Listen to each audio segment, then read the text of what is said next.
혹시 그런 적 없으세요? 딱히 무슨 일이 있는 것도 아닌데 마음이 그냥 쿵 하고 바닥으로 꺼지는 듯한 느낌?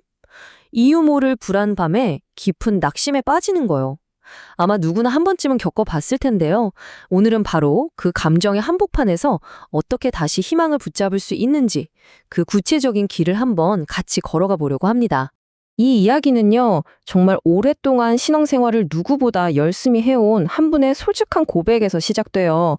매일 기도하고 예배도 빠지지 않는데 마음 깊은 곳에서부터 스물스물 올라오는 이 가라앉는 느낌을 도저히 멈출 수가 없었던 거죠. 그러면서 묻습니다. 제가 믿음이 없는 걸까요? 어쩌면 이건 우리 모두가 마음속으로 한 번쯤 던져봤을 질문일지도 모르겠습니다. 자, 그럼 먼저 이 가라앉는 마음, 즉 낙심이라는 감정이 도대체 뭔지 그 정체부터 한번 제대로 들여다 보겠습니다. 놀랍게도 성경 시편의 기자도 우리랑 똑같은 질문을 던지고 있어요. 내 영혼아, 너 왜 이렇게 낙심하고 불안해하는 거니? 하고 자기 자신에게 묻는 거죠.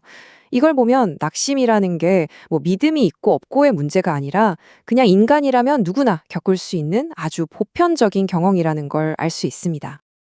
자, 이 부분을 한번 보세요. 정말 흥미롭지 않나요? 한쪽에서는 목마른 사슴처럼 하나님을 간절히 찾습니다. 라고 고백하는데 다른 한쪽에서는 눈물이 밤낮으로 내 밥이 되었습니다. 라고 절망하고 있어요. 이 두 가지가 한 사람 안에 공존하고 있다는 게 핵심입니다. 신앙이 깊다고 해서 절망을 안 느끼는 게 아니라는 거죠. 그럼 우리는 왜 이렇게 낙심할까요? 오늘날 우리가 느끼는 대부분의 불안과 절망은 바로 이 세 가지 감정에서 시작된다고 해요. 첫째는 불확실성. 앞으로 어떻게 될지 한치 앞도 모르겠다는 그 막막함 있잖아요. 둘째는 무력감. 내가 할 수 있는 게 아무것도 없다는 느낌. 그리고 마지막은 고립감. 세상에 나 혼자 덩그러니 남겨진 것 같은 외로움이죠. 이 세 가지가 우리 마음을 무겁게 짓누르는 겁니다. 심지어 설교의 황태자라고 불렸던 위대한 설교가 찰스 스펄전조차 이런 고백을 했습니다. 이건 정말 중요한 사실이에요. 낙심하고 우울한 게 결코 여러분의 믿음이 부족해서나 여러분이 나약해서가 아니라는 강력한 증거니까요. 그렇다면 우리를 가장 힘들게 하는 진짜 원인은 뭘까요? 외부 환경일까요?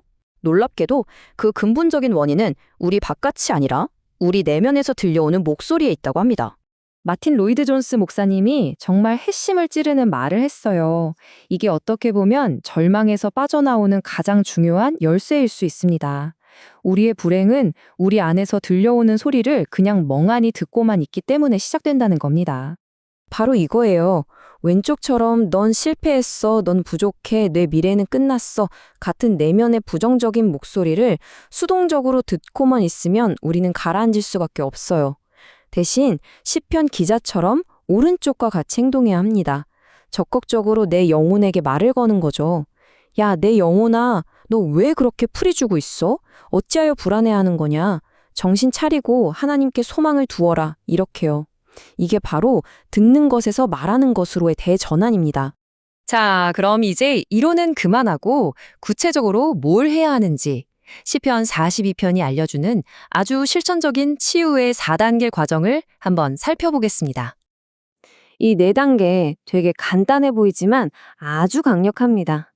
첫째, 목마른 사슴처럼 하나님을 간절히 찾고요. 둘째, 내가 지금 눈물 흘리고 있다는 사실, 내 감정을 솔직하게 인정하는 겁니다. 셋째, 그렇게 낙심한 내 영혼에게 계속해서 말을 걸어주는 거예요. 그리고 마지막으로 내 희망의 닻을 다른 곳이 아닌 바로 하나님께 내리는 거죠. 여기서 진짜 정말 중요한 단어가 하나 나옵니다. 바로 여전히라는 단어예요. 시편 기자는 상황이 다 해결돼서 기분이 좋아져서 찬송하겠다고 말하지 않아요. 낙심의 한가운데에서 그럼에도 불구하고 여전히 나는 하나님을 찬송하겠다고 결단하고 선택하는 겁니다. 와, 이건 정말 대단한 거예요. 희망은 상황이나 감정이 아니라 우리의 선택이라는 걸 명확하게 보여주는 거죠. 좋아요. 하나님께 소망을 두라고 했는데 그럼 구체적으로 어디에 어떻게 우리의 희망을 둬야 효과가 있을까요? 그 마지막 질문의 답을 지금부터 찾아보겠습니다. 옛날에 이스라엘 백성들이 가나안 땅을 정탐하고 와서 했던 보고가 정말 기가 막힙니다. 그 땅의 거인들을 보고 와서는 스스로 보기에도 우리는 메뚜기 같았다라고 말해요. 스스로를 한낱 벌레처럼 여기는 순간 그들은 앞으로 나아갈 모든 힘을 잃어버린 겁니다. 싸워보기도 전에 이미 진 거죠.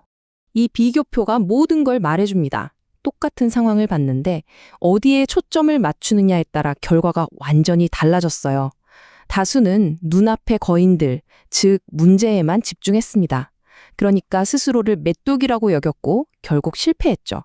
하지만 여호수아와 갈렙이라는 소수는 문제 너머에 있는 하나님의 약속에 집중했습니다. 그랬더니 하나님이 우리와 함께 하신다고 선포할 수 있었고 약속을 성취했죠. 결국 우리가 뭘 보느냐가 모든 걸 결정하는 겁니다. 근데 이스라엘 백성의 시련은 여기서 끝나지 않아요. 광야에서 이번엔 독사떼를 만납니다. 물리면 그냥 속수무책으로 죽어가는 거예요. 정말 사방이 절망으로 꽉 막힌 끔찍한 상황이었죠. 이때 하나님이 내놓으신 해결책이 솔직히 좀 이상해요. 해독제를 주신 게 아니라 노수로 뱀을 만들어서 장대 위에 매달고 그걸 쳐다보면 살 거라고 하십니다. 아니, 쳐다본다고 독이 해독되나요? 상식적으로 말이 안 되잖아요. 근데 그 말을 믿고 쳐다본 사람들은 실제로 살았습니다. 이건 논리가 아니라 믿음으로 바라보는 행위의 문제였던 거죠. 그리고 수백 년이 지나서야 이 이상한 이야기의 진짜 의미가 밝혀집니다. 요한복음에서 예수님이 직접 말씀하세요. 모세가 광야에서 뱀을 든 것처럼 자신도 십자가에 들려야 한다고요. 와, 그러니까 그 장대 위의 놋뱀이 바로 십자가에 달리신 예수 그리스도를 미리 보여주는 상징이었던 겁니다. 우리가 절망 속에서 바라봐야 할 궁극적인 대상이 바로 십자가라는 거죠. 십자가는 우리에게 두 가지를 동시에 보여줘요. 우리가 얼마나 심각한 죄인인지, 그리고 바로 그와 동시에 우리가 얼마나 말도 안 되게 큰 사랑을 받고 있는 존재인지를요. 그래서 절망 속에서 하나님께 소망을 둔다는 건 결국 이 십자가를 바라보는 것을 의미합니다. 예수님이 십자가 위에서 나의 하나님, 어찌하여 나를 버리셨나이까? 라고 외치셨잖아요. 그게 인류 역사상 가장 끔찍한 고립감과 단절감, 바로 우리가 느끼는 그 절망의 맨 빗바라기였습니다. 왜 그걸 겪으셨을까요? 바로 우리가, 당신이 다시는 그런 버림받는 느낌을 겪지 않게 하시려고요. 그분이 우리의 모든 절망을 대신 짊어지신 겁니다. 결국 우리가 십자가를 바라볼 때 진짜 치유가 시작됩니다. 그분이 상처 입으셨기 때문에 우리가 나음을 얻는다는 이 놀라운 약속이 바로 우리 희망의 가장 간단한 근거가 되는 것이죠. 오늘 이야기를 마무리하겠습니다.